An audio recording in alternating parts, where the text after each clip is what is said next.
오늘 우리가 읽은 단락부터 15장 14절부터죠. 다음 시간에 살펴볼 15장 33절까지를 보통 로마서의 이제 마무리 혹은 결론으로 봅니다. 16장은 전체가 편지이든 혹은 논문이 조금 더 그런 구조로 되어 있겠죠. 편지는 첫인사, 그리고 하고자 하는 말, 그리고 끝인사 이렇게 되어 있다면 논문은 서론, 본론, 결론 이렇게 되어 있지 않겠습니까? 그래서 오늘 우리가 읽은 단락부터 다음 시간까지 15장 마지막 부분까지는 그런 결론 부분에 해당이 되고 16장 전체는 일종의 부록 내지는 첨언 혹은 끝인사 이렇게 된다고 보통 평가를 합니다. 한 장 한 장, 한 절 한 절이 다 어디에 더 강조점과 비중, 중요성이 있다 이렇게 말하기 어려울 정도로 로마서는 정말 한 구절 한 구절이 다 의미가 있었죠.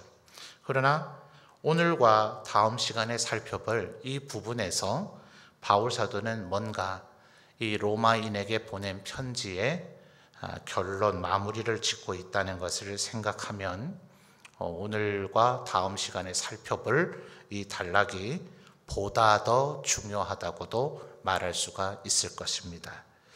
자, 어떤 얘기가 나오고 있는가? 먼저 14절을 살펴보죠. 14절의 마지막 두 단어는 나는 확신하노라 그랬습니다. 바울의 말이죠. 그러나 우리는 모든 성경이 하나님의 감동으로 되었다. 그렇게 바울 사도가 디모데에게 보낸 디모데 후서의 표현을 통해서 그렇게 믿고 있습니다. 특별히 현대의 소위 기독교라고 말하는 교파들 중에는 하나님의 말씀은 오류가 없지만 성경은, 우리가 읽고 있는 이 성경은 인간의 손에 의해서 편집된 것이다 라는 개념을 갖고 있는 이들도 있습니다. 그렇기 때문에 이 안에 담겨 있는 하나님의 말씀은 오류가 없지만 어디부터 어디까지가 하나님의 말씀인지 사실은 모른다는 얘기죠. 그래서 그 입장에 가장 두드러져 있는 바르트라고 하는 사람은 성경 안에는 하나님의 말씀도 있다 이렇게 표현을 했어요. 성경은 하나님의 말씀이다 이러면 전부 다가 하나님의 말씀이라는 얘기이지만 성경에는 하나님의 말씀도 있다라고 말하면 하나님의 말씀이 아닌 우리가 믿을 필요도 없고 신뢰할 가치도 없는 말씀이 뒤섞여 있다는 얘기가 돼버리는데, 더 심각한 문제는 무엇이 믿을 만한 하나님의 말씀이고 무엇이 우리가 일고의 가치도 없는 하나님의 말씀이 아닌 것이냐라는 구분선은 그 누구도 제시해 주질 않았어요. 그러니 너무나 무모하고 무책임한 말이죠. 그래서 우리 교단은 현대의 수많은 기독교의 분파들 중에서도 거의 유일하다 해도 과언이 아닐 정도로 유기적 축자 영감설에 의한 성경 무오류설, 줄여서 성경 무오설을 믿고 있는 교단입니다. 성경에는 틀림이 없다. 성경 자체로서 충돌과 모순됨이 없다. 모든 성경이 하나님의 감동으로 이루어졌다라는 것을 믿고 고백하는 교단이 우리가 속해 있는 교단입니다. 참 감사하죠. 바르고 정확한 진리 위에 서 있으니까 말입니다. 자, 왜 이런 설명을 하느냐 하면 14절에 하반절에 나는 확신하노라, 나도 확신하노라 하는 이 말이 인간 바울의 말로만 치부되면 안 된다 이 말입니다. 사람의 말이라면 확신하고 있으니 그것이 부정확한 근거에 의해서 확신할 수도 있죠. 착각일 수가 있어요. 그런데 바울의 이렇게 확신하도록 감동하신 분이 누구라는 얘기예요? 성령님이시다 하는 거예요. 그러니 그 앞에 있는 진술이 그럴 수도 있는 가능성을 얘기하는 것이 아니라 바울에 의한 인간의 판단이 아닌 하나님께서 바울의 입, 바울의 영혼에게 감동을 주신 하나님의 의지의 표현이다. 그러니까 로마인들이 어떻다는 거예요? 14절을 보면 로마인들을 향한 일종의 평가이고 칭찬입니다. 첫째는 뭐예요? 스스로 선함이 가득하다. 그리고 모든 지식이 가득 차 있다. 그리고 능히 서로 권하는 것을 할 수 있는 이들이다. 엄청난 칭찬이죠. 그런데 도대체 누가 로마인들을 이렇게 만들었을까요? 사실 로마서가 어떻게 쓰여졌느냐, 정확한 자초지종을 성경 어디에서도 얘기해 주지는 않습니다만 로마서에 나타난 표현들과 사도행전을 종합해 볼 때 사도행전 1장 설교할 때부터 지금까지 꽤 여러 차례 말씀드렸던 것 같아요. 사도행전 18장에 바울 사도가 고린도에 머물러 있을 때 아굴라와 브리스길라가 거기에 도착을 했죠. 그들은 본도에서 태어났는데 로마에서 살다가 추방당해서 고린도로 오다가 바울 사도를 만난 것이다. 바로 그 글라우디오 황제 때문에 추방을 당했던 아굴라와 브리스길라가 말하기를 로마에는 이미 예수님을 믿는 이들이 있습니다. 그런데 참 큰일 났네요. 우리 같은 유대인들은 다 추방을 당했으니 그 이방인이었던 로마인 그리스도인들이 과연 그들의 신앙을 잘 유지해 갈 수 있을지가 염려되는군요. 아마도 이런 전언이 있었기에 바울 사도는 그들에게 이 복음서 로마서를 들쓰게 됐다라고 대부분 평가를 합니다. 자, 그럼 도대체 그게 누구냐 말이죠. 이미 아굴라와 브리스길라가 로마에서 추방돼서 바울에게 와서 이미 로마에는 예수님을 믿는 이방인들이 있습니다 라는 그 이방인들은 도대체 누구를 통해서 예수님을 믿게 됐느냐는 거예요. 그것이 아마 두드러진 아주 위대하고 탁월한 그 어떤 사람이었다면 바울 사도가 로마서 그 어디에서라도 한 번쯤은 언급했을 만하지 않아요? 예컨대 다른 서신서들에게서 얘기하는 것처럼 내가 디모데를 너희에게 보냈었다라든지요. 그죠? 또 혹은 디도 유스도가 너희에게서 와서 내게 말했었다라든지요. 그런 식의 아볼로라든지 또 베드로라든지 이렇게 분명히 그들에게 복음을 전해줬을 그 이름을 거론할 함직한 어떤 두드러진 영향을 미친 사람이 있었다면 바울 사도는 그의 이름을 분명히 이 긴 16장이나 되는 로마서 어딘가에서 언급을 했을 겁니다. 그런데 그런 얘기가 없죠. 이 말은 사람이 중요하지 않다는 것을 얘기하고 있는 거예요. 오늘날에도 우리나라를 비롯한 전 세계의 기독교에 일종의 폐해라면 폐해라는 것이 자꾸 우리는 선지자를 찾아요. 자꾸 위대한 영웅을 찾습니다. 모세나 엘리야를 능가해서 심지어는 예수님을 능가할 그런 위대한 영웅을 찾습니다. 그들을 통해서 하나님의 복음을 듣고 싶은 거죠. 그런데 지금 로마에 전해진 복음은 그런 위대한 영웅에 의해서 전해진 것이 아니었다는 거예요. 이름조차도 알 수 없는, 굳이 추론한다면 가능성이 있다고 제시하는 것은 사도행전 2장에 기록된 오순절 성령 강림 사건이 일어났을 때에 예루살렘에 모여서 베드로의 설교를 들었던 이들, 그래서 12사도를 비롯한 120명의 최초의 성령 강림을 받은 사람들이 약 17군데에서 모여든 사람들의 그들의 난곳 방언으로 복음을 전하는 것을 듣게 되죠.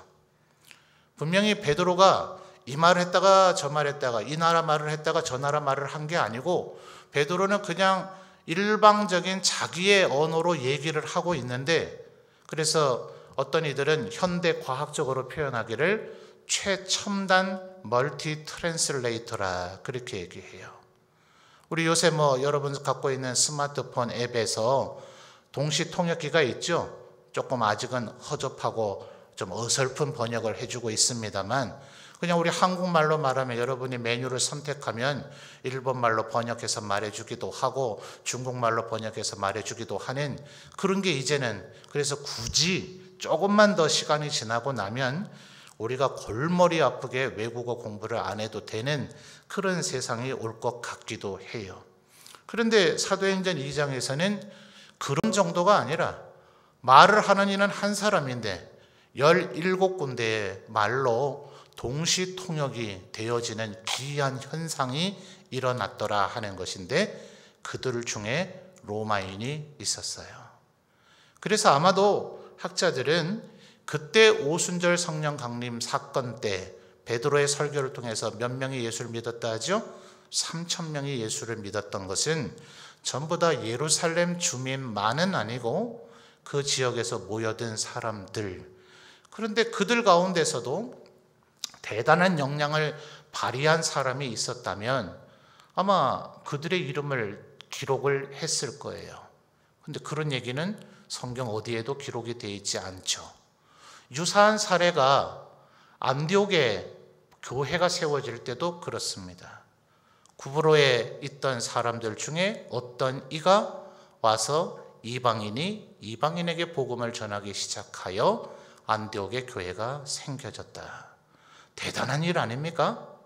아직 유대인이 이방인에게 복음을 전하는 것도 꺼려하고 논쟁이 벌어졌다는 것을 그 이후의 사건을 통해서 우리가 알게 되는데, 이방인이 이방인에게 복음을 전하는 이 정도의 사건쯤이면 그 일을 행한 이방인의 이름을 반드시 찾아내고 확인해서 기록해 줬었어야 마땅하지 않을까요? 근데 그 기록하지 않더라는 거예요. 그것은 사람이 중요한 것이 아니라 복음 자체가 위대하기 때문에 그렇습니다.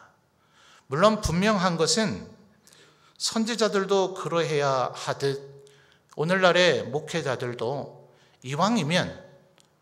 정말 이왕이면 하나님의 복음을 학자의 혀같이 잘 설명하고 그래야 더 좋을 것 아니에요. 그렇죠? 그런데 성경은 꼭 그렇게 돼서 복음이 효과적으로 능력 있게 전달되어지는 것이 아니라고 이야기하고 있다는 사실이에요. 그래서 우리가 생각해야 되는 것은 언제나 그 복음 자체가 강하다. 복음 자체가 곧 능력이다. 심지어 우리의 상상 속에서는 서신서를 읽어보면 바울 사도가 오늘 새벽에도 사도행전 18장에서 아볼로라고 하는 인물에 대해서 살펴봤습니다만, 알렉산드리아에서 태어나고 언변이 좋았다. 성경에 표현되는 거의 유일하다시피 말을 정말 잘하는 사람이다 라고 얘기하잖아요. 그런데 물론 겸손의 표현이었을 수 있지만, 모세가 호렙산에서 하나님을 만난 후 애굽으로 가는 것을 주저할 때에 그의 논리 중에 하나가 뭡니까? 저는 말 잘 못합니다. 그러나 하나님께서는 그 말 잘 못한다는 모세를 가지고 바로 앞에 신과 같이 여겨지게 만드셨다. 그러니까 말을 잘하는 기술이 그것이 복음의 능력이 아니라는 것을 알려줍니다. 바울 또한 그렇죠. 그의 서신서를 우리가 읽어보면 그는 정말 말이 대단한 사람이었을 것 같아요. 그런데 물론 바울 사도를 향한 적대적이고 악의적인 표현이었을 수도 있겠지만, 바울 사도를 향해 뭐라 말합니까? 당신의 글을 읽어보면 대단한데 말을 들어보면 답답해서 못 듣겠다. 뭐니 이렇게 말을 못하는 사람이 하나님의 복음을 전한다고 그러고 다니느냐. 이런 식의 표현을까지 바울 사도가 들었더라 하는 거예요. 이 말이 우리 모두에게 어쩌면 용기와 위로를 줄 것이라고 저는 생각합니다. 여러분, 우리의 능력, 어차피 우리가 아무리 대단해 봐야 우리 안에 있는 복음이 보배일 뿐 우리는 질그릇입니다. 조금 이쁜 질그릇이면 뭐 할 거고, 조금 더 광택이 나는 질그릇이면 뭐 할 겁니까? 너무 어깨에 힘주려고 하지 마십시오. 우리가 보배 자체가 아니라 우리는 질그릇입니다. 자꾸 질그릇이 보배인 척 하려고 하면 하나님께서 싫어하셔요. 우리가 질그릇이어야 우리 안에 담겨있는 보배가 더 광채가 난다는 것 또한 기억할 필요가 있습니다. 14절을 다시 한번 보십시오. 바울 사도가 지금 말하고 있는 이것은 그냥 선하다 하는 게 아니죠. 또 지식이 좀 있다라고 말하는 정도가 아니고요. 권면 좀 할 줄 아네 라는 정도가 아닙니다. 많은 단어들이 동원됐죠. 14절 다시 볼까요? 내 형제들아 너희가 스스로 선함이 그다음 뭐예요? 가득하고. 그냥 지식도 아니라 그 앞에 뭐예요? 모든 지식이 이래도 이미 어마어마하잖아요. 근데 그다음 무슨 단어가 또 나와요? 차서 가득 찼대요. 그리고 서로 권하는 걸 할 수 아네라는 정도가 아니라 능히는 겨우 가능하다 정도가 아니라 능통하다는 의미예요. 능숙하다, 익숙하다, 전문가다 이렇게 얘기하고 있는 겁니다. 그러니 복음을 제대로 만나면, 하나님을 제대로 만나면 성령님이 제일 탁월하고 위대하신 스승님이셔서 우리는 능히 선함이 가득하고 모든 지식도 가득 차고 능히 서로를 권하는 자들이 될 수 있을 줄 믿습니다. 그러니까 여러분, 이왕이면 좋은 목사, 좋은 목회자가 여러분에게 있으면 더 바랄 나위 없이 좋은 일이겠습니다만 어차피 목사는 인간입니다. 목사에게 너무 매이지 마시고 말씀에 매이십시오. 복음에 매이십시오. 하나님의 말씀을 여러분이 직시하고 그분 앞에 정직하게 서면 말씀이 여러분 앞에서 역사할 겁니다. 하나님께서 말씀하시기를 모든 선지자들은 칼을 능수능란하게 휘두르는 검사라서라고 얘기하지 않으시고 하나님의 말씀은 좌우의 날선 그 어떤 검보다도 예리하여 그 검을 휘두르는 검투사를 거론하지 않으셨어요. 말씀 자체가 예리한 검이라서 우리의 생각과 혼과 및 관절과 골수를 찔러 쪼개어 변화시키게 될 것이라고 이야기하셨습니다. 필연적으로 설교나 성경 공부 시간을 통해서 목회자에게 말씀을 배우고 듣는 시간이 있을 수밖에 없겠으나 목회자들이 하는 역할이 과연 얼마나 되겠습니까? 뭔가 독창적인 게 나옵니까? 2000년 전부터 역대 선지자들, 역대 목회자들이 한 말을 앵무새처럼 되뇌이고 있을 뿐입니다. 하나님의 말씀이 그 자체가 능력인 줄 믿습니다. 그러니 지금 굳이 로마인들에게 뭘 더 필요할까요? 이 양면성입니다. 그러면 이제 나는 아주 완벽한 자가 되었군. 절대로 이렇게 여기면 안 됩니다. 인간 한 목회자에 의해서 어떤 한 부흥에 참석함으로 어떤 예컨대 영적 백신 7주간 내가 개근함으로 아니요 그렇게 해서 우리가 성숙되고 온전하고 완전한 인간이 되는 게 아니에요.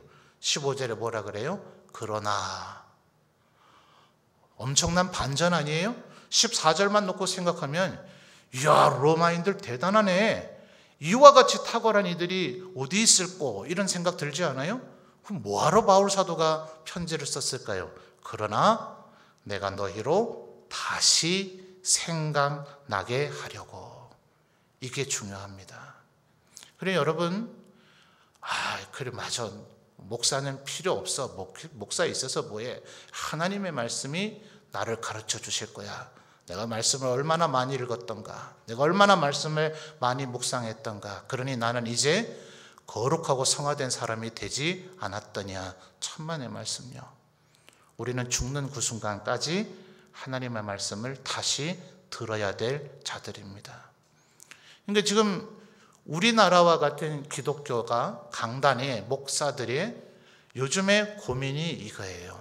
이제 이쯤 되면, 요즘이 뭐 2020년, 2021년을 얘기하는 게 아니라 그 나라에 기독교가 전파되어지고 시기적으로 100년, 150년이 넘어가면, 또 혹은 2000년의 교회 역사를 통해서 그 나라 안에서 기독교가 어떠한 모양을 가졌는가라는 것을 가지고 선교의 시대, 그리고 기독교의 시대, 그리고 후기 기독교의 시대, 기독교가 오히려 왕성하게 부흥되는 시기가 아니라 정체 내지는 쇠퇴하는 시기라고 여겨질 때가 있습니다. 어느 나라든, 미국이든 영국이든 프랑스든 스페인이든 그 나라 안에 처음에 정말 복음의 불모지였다가 복음이 들어갔을 때, 그래서 그 나라 안에서 폭발적인 부흥으로 기독교가 자리를 잡기 시작할 때, 그리고 이제 기독교가 사회에서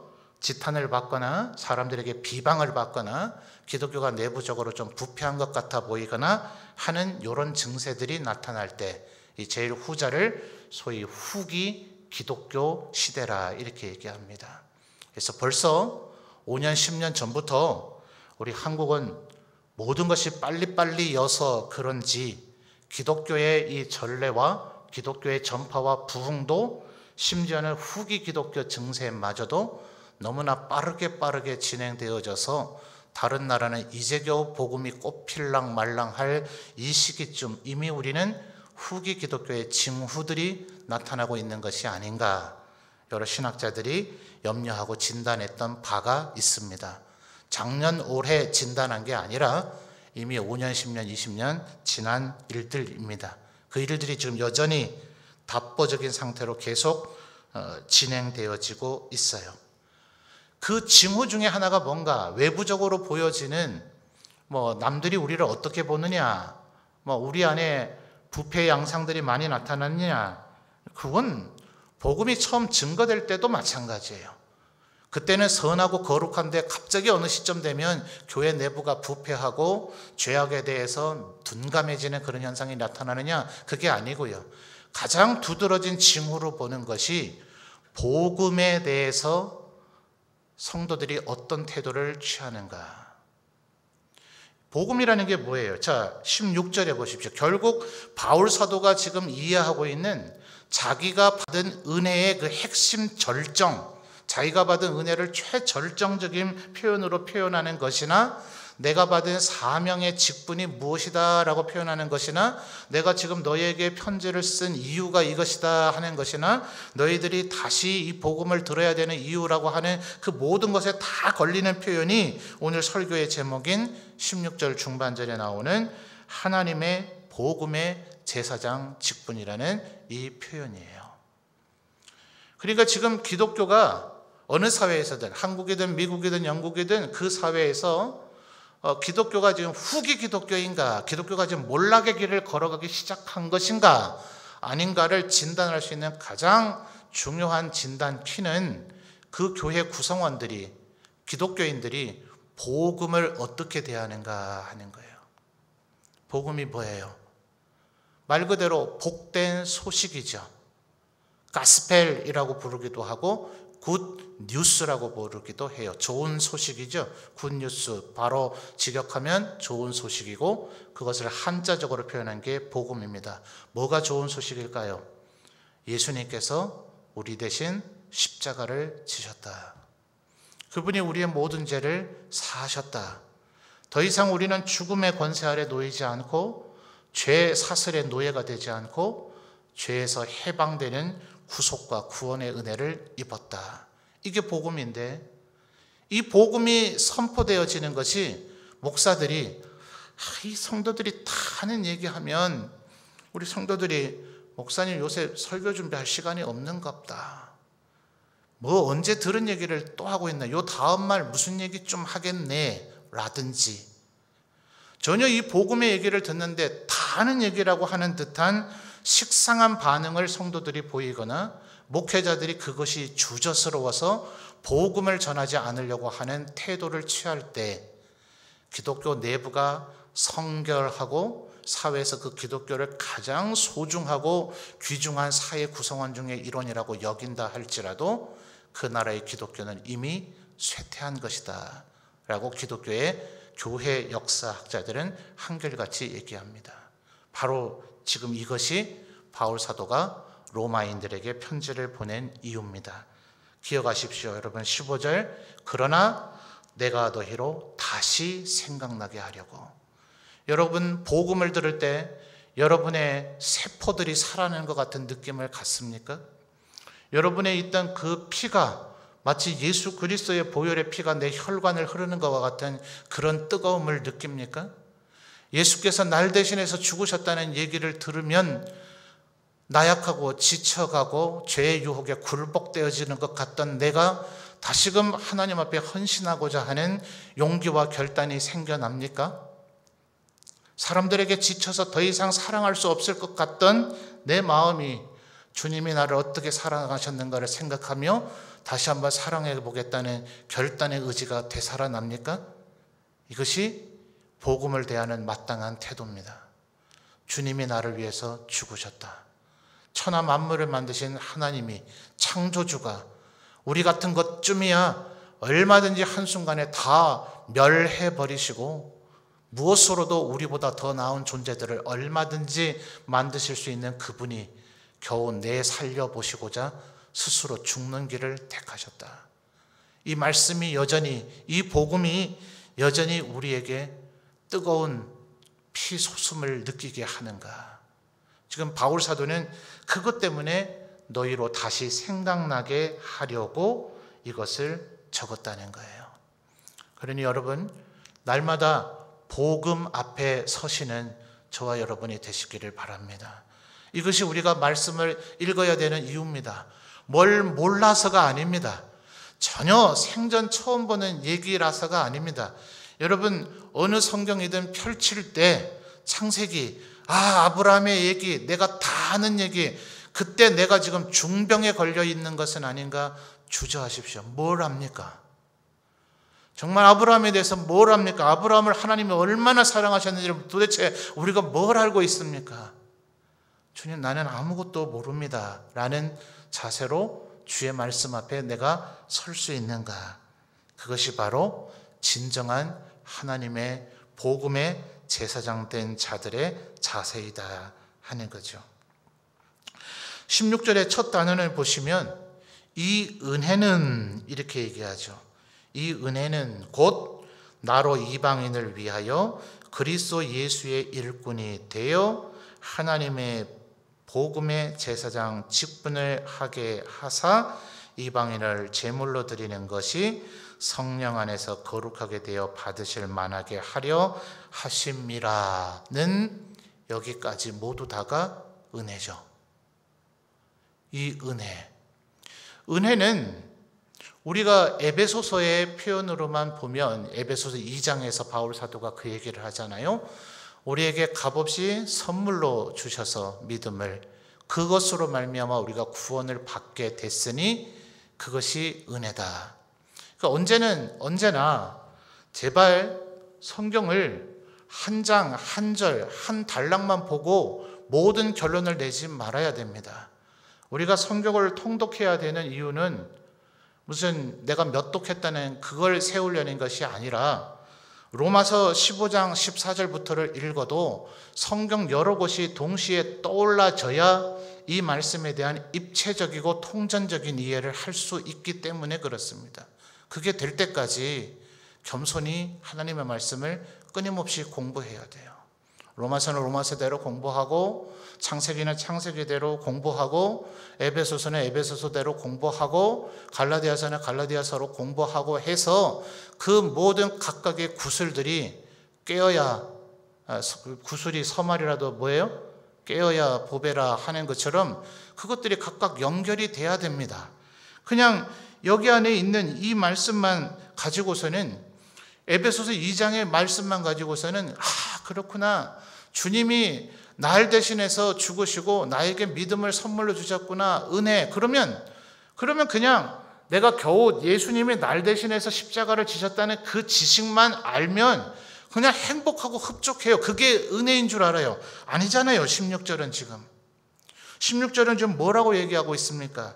나로 이방인을 위하여 그리스도 예수의 일꾼이 되어 하나님의 복음의 제사장 직분을 하게 해서 이방인을 제물로 드려서 그들이 성령 안에서 거룩하게 되어서 하나님이 받으실 만하게 하게끔 되는 그 모든 일련의 과정이 은혜라는 거예요. 내가 이제 겨우 은혜의 선물인 믿음을 받아서 내가 죄사함을 받아서 하나님의 백성이 됐다는 것은 은혜 지금 첫 발도 안 들여놓은 거예요. 근데 자꾸 우리는 그 첫 발에 발을 디뎠다가 뺐다가 하나님을 믿었다가 못 믿었다가 하나님의 은혜에 잠긴 바 되었다가 잠긴 바 안 됐다. 그 다음에 지금 일꾼이 되어 복음의 제사장 직분을 해서 이방인을 제물로 드려서 성령 안에서 그들을 거룩하게 해서 하나님이 받으실 만하게 되도록 돕고 섬기는 이 일까지는 전혀 아직 나아갈 생각도 엄두도 못 내고서는 내가 은혜에 다 만끽한 줄로 착각하면 안 된다는 거예요. 그거 해야 은혜인 거예요. 거기까지가 은혜인 거예요. 그냥 내 마음속에 나는 죄사함 받았다, 나는 되살아났다, 나에게 이제 부활이 있다, 내가 영생할 것이다, 너의 착각일 수 있겠죠. 지식적으로 알기는 분명히 제대로 알기는 안 것 같은데 그걸 정말 제대로 안 사람은 이방인을 위해서는, 여기서 이방인을 꼭 자꾸 혈통적으로 이방인이라고 생각할 필요 없어요. 아직 예수님을 모르는 이들 혹은 교회 안에 연약한 이들, 다시 한번 말씀드리지만 사영리나 전도 폭발이나 최초의 출발은 교회 안에 불신자들을 위해서 만들었어요. 정말 이들이 천국에 들어갈 확신을 갖고 있는가? 당신은 오늘 밤이라도 죽는다면 정말 천국에 들어갈 확신이 있습니까? 교회 50년 넘게 다녔다는 분들이 대다수가 당시에 이 전도법들이 만들어질 때 말입니다. 저 같은 사람이 어떻게 천국에 가겠어요? 라는 대답을 하는 이들이 태반이었더라는 거예요. 50년 다녔는데도 아직 천국에 들어갈 확신도 없더라는 거예요. 일부가 그럼요, 내가 천국 들어갈 수 있죠. 그래요? 놀라서 두 번째 질문을 한 거예요. 어떻게 천국에 들어갈 수 있나요? 우리 아버지가 예배당 건물 지었어요. 우리 아버지가 목사예요. 내가 사냥대로 50년 했는데, 내가 구역장 50년 했는데, 내가 직분이 뭔데? 전부 엉뚱한 대답 하더라는 거예요. 이들이 아직 복음이 뭔지조차도 모르구나. 그래서 올브라이트 박사나 케네디나 그렇게 사형리와 전도폭발이 만들어진 겁니다. 정말 우리가 예수 그리스도의 복음을 믿고 있는가? 정말 예수님이 날 대신해서 죽으셔서 내가 그분의 그 십자가의 보혈의 은혜로 말미암아 구속함을 받았다면 그것을 느끼는 순간, 그걸 느끼는 것만으로 절대로 그냥 그 상태 그대로 머물러 있을 수 없는 것이 복음이라는 거예요. 전에 제가 사례로 말씀드린 일이 있었습니다. 울산에서 사역할 때 부산에 병원에 입원하신 분, 원래 사는 분은 대구였어요. 5층에 난간 없는 베란다를 무슨 용감함으로 그 창문 닦겠다고 하다가 5층에서 떨어져서 척추가 상해서 하반신 마비된다, 영원히 못 걷는다. 대구 안에도 종합대학에 있는 병원들이 몇 개나 있습니까? 그 모든 병원 가도 못 고친다, 안 된다. 그런데 사람들이 아름아름 입으로 지인들의 이 전원으로 부산에 그런 분야의 전문 수술하는 병원이 있어서 거기에 가서 이제 걸을 수 있도록 수술이 됐고 물리치료하고 회복하는 가운데 있어서 이제 그분의 친척이 제게 복음을 전해달라고 같이 울산에 있을 때 부산을 가달라고 해서 간 겁니다. 가보니 제가 알만한 사람의 친구의 어머니 그쯤 돼요. 그래서 저도 대구 오래 살았습니다. 어느 학교 나왔습니다. 누가 제 친구입니다. 이런 얘기들 하면서 어머니 되게 좋으시겠네요. 그러니 그분 말이 그래요. 앞으로 이런 병을, 이런 사고를 당한 사람이 있다면 나는 도시락 싸들고 다니면서 이 병원을 가라고 말해줄 거다. 그래서 제가 그랬습니다. 저도 그것 때문에 왔습니다. 이 세상 그 어디에도 우리의 문제를 해결할 수 없지만 예수님이 우리의 문제를 해결하셔서 우리를 영원히 살 수 있게 만들어 주셨기 때문에 어머니가 그 사실을 아셔야 되기 때문에 저도 도시락은 안 싸들고 왔지만 저도 그래서 울산에서 부산까지 온 겁니다 라고 얘기했더니 그분이 눈물을 흘리시며 깊은 감동을 받으시더라고요. 이게 최소한 복음의 반응이죠. 정말 우리가 복음이 우리 안에서, 그러니 14절에 이것은 얼마나 대단합니까? 선함이 가득하다, 우리의 소원 아닌가요? 모든 지식이 가득 차 있다. 정말 우리 이루고 싶지 않나요? 하나님의 말씀의 신비로움을 다 알고 싶지 않나요? 능히 서로 권하는 자, 다른 이들에게 권면을 한다고 해보지만 안 되고 막히고 별 효과가 없을 때가 얼마나 많아요. 그런데 능히, 능통하고 익숙하고 전문가적으로 내가 권면만 하면 낙심하고 신앙의 열심을 잃었던 이들이 다시금 일어나서 열심을 낸다. 얼마나 대단해요. 그런데 바울 사도는 그러나 15절에 그러나 그런 위대함이 너에게 있었을지라도 복음은 아직 또다시 들어서 다시 생각나야 된다. 이것이 바로 하나님이 내게 주신 은혜고 내가 너에게 이렇게 복음을 전하는 바로 은혜다 하는 거예요. 18절로 조금 넘어가서 보죠. 17, 18절에 연결되기 때문에 18절 중간을 보면 바울 사도는 자기의 이 하나님의 복음의 제사장 직분의 사역을 이렇게 설명합니다. 18절 중간에 보면 나를 통하여 역사하신 것이라고 얘기하죠. 찾으셨어요? 자, 그러면 바울 사도를 통해서 역사한 것이 뭐냐? 그 하반절에 나를 통하여 역사하신 것 외에는 내가 감히 말하지 아니하노라. 그 일은 그랬죠. 그러니까 나를 통해서 역사하신 그 일, 그게 뭐냐 이제 설명을 해주는데요. 그 다음 말의 표현이 우리말로 번역도 조금 까다롭고 어렵게 되어 있는데 헬라어의 원래 구문 자체가 그래요. 그래서 번역에는 문제가 없어요. 바울 사도가 말 자체를 좀 어렵게 했기 때문에 이렇게밖에 번역이 잘 안 돼요. 자, 그 다음 표현을 볼까요? 말과 행위로, 표적과 기사의 능력으로, 성령의 능력으로. 이게 도대체 뭔 말이에요? 바울 사도가 종종 썼던 표현으로 써줬으면 훨씬 우리가 좀 이해하기가 수월했을 텐데요. 16절에 이 은혜는 바울 사도뿐만 아니라 복음서의 저자들도 이 단어를 많이 썼죠. 이 은혜는 그 다음 뭐예요? 16절에 이 은혜는 그 다음 뭐죠? 곧 이랬죠. 이 단어를 여기서 좀 써줬으면 훨씬 좋았을 걸 신학자들이 이렇게 얘기를 합니다. 말과 행위와 표적과 기사의 능력 곧 성령의 능력으로 이루어졌으며 라고 말했으면 우리가 훨씬 이해하기 쉽지 않았겠나라는 이 견해조차도 사실상 이 헬라의 구문을 연구한 견해입니다. 이해되세요? 그렇게 어려워요, 지금 구문 자체가. 그래서 이제 어떤 조금 견해들이 좀 나눠집니다. 말과 행위로 끊고 표적과 기사의 능력으로 끊고 성령의 능력으로 이렇게 세 개를 지금 말하고 있는 것이다 라고 보는 사람도 있기는 있으나 제가 전자로 말씀드린 것이 훨씬 타당성이 있습니다. 말, 행위, 표적, 기사 요 네 개에다가 다 능력이 수식되는 거예요. 말의 능력, 행위의 능력, 표적의 능력, 기사의 능력인데 이 네 가지 모두를 하나로 포괄해서 얘기하면 뭐라고요? 성령의 능력이라고요. 그러니 여러분 기억하셔야 되는 것이 우리의 말도 의미 없고 죄악이고 남의 마음을 후벼넣고 다른 사람을 낙심하게 만들고 죽게 만드는 그런 말 말고 말이에요. 사람에게 생명의 기운을 불어넣고 그 사람을 하나님의 모습을 닮아가게 만드는 14절 하반절에서 얘기하는 소위 능히 서로 권하는 그런 식의 말은 뭐예요? 성령의 능력이라고요. 뭐 국어사전 딸딸딸 공부해서 어휘력 늘어난다고 되는 게 아니에요. 웅변학원 다니고 무슨 뭐 논술학원 다녀서 말 재간이 늘어난다고 되는 게 아니에요. 성령이 그에게 임하실 때 그 말이 권능과 능력이 있어서 다른 사람의 영혼을 살리게 될 것이다. 또 우리의 행위도 마찬가지죠. 우리의 행위, 선행, 봉사 우리 성도님들 많이 힘쓰고 있지만 그럴 때마다 기도해야 되는 거예요.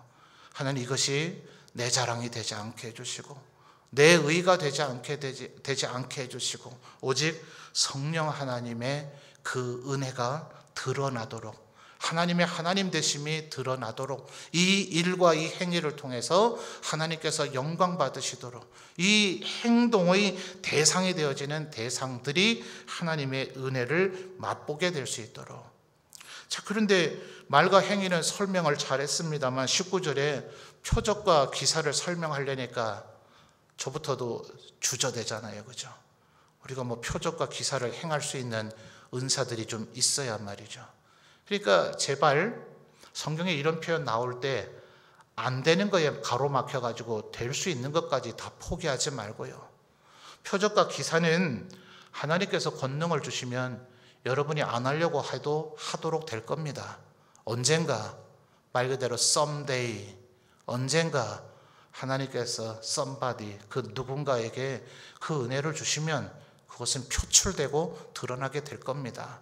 그러니까 거기에 매이지 말고 우리가 할 수 있는 것에 주목하면 되죠. 말하실 수 있으시겠습니까? 행위를 하실 수 있으시겠습니까? 하나님, 내 말과 행위에 성령의 능력을 부어 주옵소서. 이렇게 기도하면 될 일이죠. 그러니 예수님의 사역 3가지가 무엇이었어요? 가르치고 전파하고 그리고 무엇이었죠? 고치셨어요. 귀신을 쫓아내고 병자를 고쳐내고 심지어 죽은 자를 살렸습니다. 그러니 사도들이 예수님의 이 사역 그대로 우리가 해야 된다라고 얘기를 하곤 했는데 바울 사도는 좀 더 일반화했어요. 누구나 병 고칠 수 있겠느냐. 고린도전서 12장부터 14장까지 바울 사도가 얘기하죠. 누구나 죽은 자를 살려낼 수 있겠느냐. 그러므로 우리 모두는 일반적으로 가르치는 것 할 수 있다. 전파하는 것 할 수 있다. 우리는 고치지는 못할지라도, 육신의 병은 못 고칠지라도 그들의 마음의 심령을 어루만지는 권면은 할 수 있다. 진정한 고침은 바로 권면이죠. 권면. 카운셀링에 의해서 나타나는 힐링. 이것이 진정한 고침이죠. 육체의 질병이야 고쳐주면 뭐해요? 언젠가 죽기 전에는 또 한 번쯤은 아플 거 아닙니까? 그 질병은 어차피 이 죄악된 세상, 에덴 동산에서 추방되고 난 이후에는 필연적으로 우리 곁을 완전히 떠나지 않아요. 우리가 천국에 가는 그날 우리는 아픔도 고통도 질병도 없는 그 나라에 이르게 될 것입니다. 그러니 고쳐도 또 생겨질 그 질병에 연연하지 말고 그들의 마음을 고치면 중병에 혹은 몸에 장애를 갖고 있어도 그의 영혼은 날마다 새로워지게 되어질 줄 믿습니다. 그러니까 되지도 않을, 나에게 주지도 않은 은사인 병 고치는 은사를 자꾸 구하지 말고 주님, 그의 마음을 내가 어루만질 수 있는 권면의 능력과 은혜를 허락하옵소서. 주로 권면은 무엇으로 이루어집니까? 18절 하반절에 있는 말과 행위가 권면을 위한 가장 기초 사양이 되는 거죠. 그러니까 바울 사도가 지금 하는 말이 바로 이것들, 말, 행위, 표적, 기사를 통해서 나타나는 성령의 능력이 나를 통해서, 그러니까 바울이 한 게 아니죠. 성령의 능력이 나를 통해서, 그러니 성령의 능력이 나에게서 구현되어지고 발현되어지고 내 속에서 역사하니 그것 자체가 뭡니까? 은혜죠, 은혜. 안 해보면 이건 누려볼 길이 없어요. 하나님께서도 셈이 정확하셔서 하나님 앞에 충성되고 헌신된 자들에게 권능을 주실 줄 믿습니다. 그거 필요한 자에게 줘야 될 거 아니에요. 특수부대, 군인, 정예부대, 최선봉에 나가 싸울 군인들에게 총과 무기를 지급해야 되지 저 민간인 탈영병들에게 총을 뭐하러 줘요? 줬다가 무슨 사고 치려고요. 최선봉에서 가장 중요한 임무를 하겠다고 하는 이들에게 최신 무기를 지급해 주는 것이 군부의 정확한 방침일 거예요. 하나님도 그러십니다.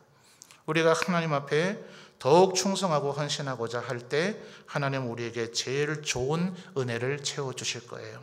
20절에 얘기하는 얘기는 뭡니까? 내가 남의 터 위에 건축하지 아니하려 했다. 남의 수고와 헌신을 가로채지 않는 거죠. 다른 사람이 애썼는데 마치 내가 한 척 하지 않는 거죠. 더 나아가서 바울 사도의 또 다른 곳에서의 고백처럼 나의 나 된 것은 다 하나님의 은혜라는 자세를 갖는 거죠. 그러니 언제나 내가 무엇을 하겠다라는 것은 아직 초보고 초짜입니다. 저 이가 뭘 할 수 있도록 만들어 줄까? 그죠? 교육이라는 게 그런 거 아닙니까? 에듀케이션이 그 말의 의미인가요? 그 사람의 장점을 끄집어내고 개발해내고 그가 뭔가를 해낼 수 있도록 만드는 것 자체가 진정한 교육이고 가르침이지 않습니까? 제가 부임 초창기 우리 교사들에게 끊임없이 강의했던 강의 중에 하나가 뭐예요? 배움이 일어나기 전에는 가르친 게 아니다. 내가 뭘 했냐가 중요하지 않죠. 반드시 평가의 피드백이 있어야 되는데 내가 한 행위의 결과로 열매가 있는가? 성도들이 달라졌는가? 내 주일학교 학생들이 달라졌는가? 교회 분위기가 달라졌는가? 이것이죠. 그것이 있어야 진정으로 내가 뭔가를 조금이라도 했다 말할 수 있는 거죠. 근데 그것은 결국 내 힘과 내 노력으로는 안 돼요. 나의 나 된 것은 다 하나님의 은혜라. 성령의 능력을 의지하기 때문에 남의 통호 위에는 건축하지 않습니다. 남의 한 수고와 그 헌신을 내 것인 양 가로채지 않습니다. 내가 뭘 했다고 주장하지 않습니다. 내가 이것을 할 수 있음 자체도 하나님의 은혜였을 뿐 내가 한 것은 아무것도 없다라는 이것까지를 로마인들이 알아야 되기 때문에 바울 사도가 지금 이 편지를 쓴 겁니다. 겨우 14절은 대단하고 위대한 것은 분명하지만 겨우 이 정도에 만족하면 안 되기에 바울 사도는 로마서를 썼고 다시 생각나게 했습니다. 그러므로 우리도 로마서를 끊임없이 읽고 또 읽고 다른 성경들도 또 읽고 또 읽고 다시 생각하고 또 다시 생각해서 그리스도의 장성한 분량이 충만한 데까지 이르도록 에베소서 4장 13절이죠. 예수 그리스도를 믿고 아는 일에 하나가 되어서 온전한 사람이 될 때까지 끊임없이 예수 그리스도를 알아가는 저와 여러분이 되시기를 바랍니다.